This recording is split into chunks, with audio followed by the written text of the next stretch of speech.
The deal that has been signed, in fact, reflects the relationships of equal partnership.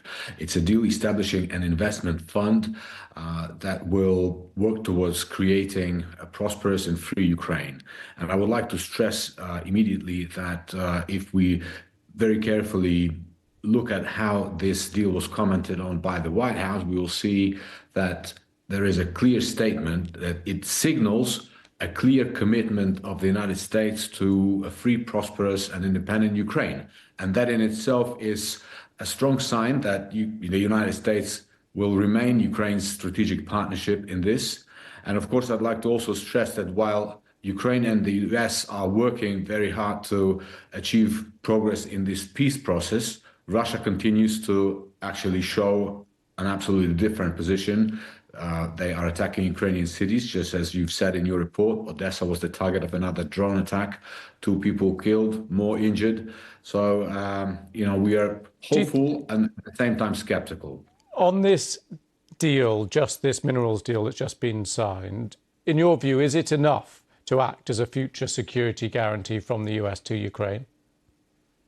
This deal must be viewed as part of the wider peace process and all the arrangements that will come after. We are talking about the security guarantees with our partners in Europe.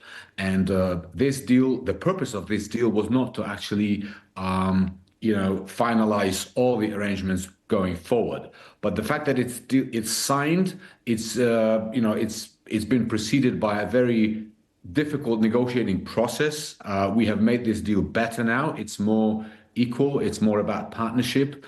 And we can now focus on things like ceasefire, and hopefully we'll be able to force Russia into agreeing to an unconditional 30-day ceasefire.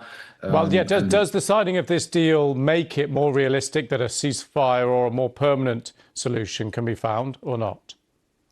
Well, there is no direct link between the signing of this specific agreement and the prospects of the 30 days ceasefire. But what we encourage our partners in the US to do is, of course, to use their leverage, their economic leverage, to make it impossible for Russia to prosecute this war.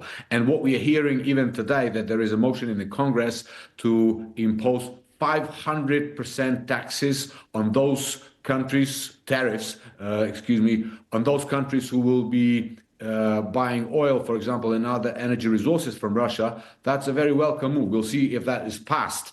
But that's the way you deal with an aggressor. You pressurize them into agreeing to first a ceasefire and then a lasting and enduring peace. Yuriy Sak, thank you very much for coming on the programme. Thank you.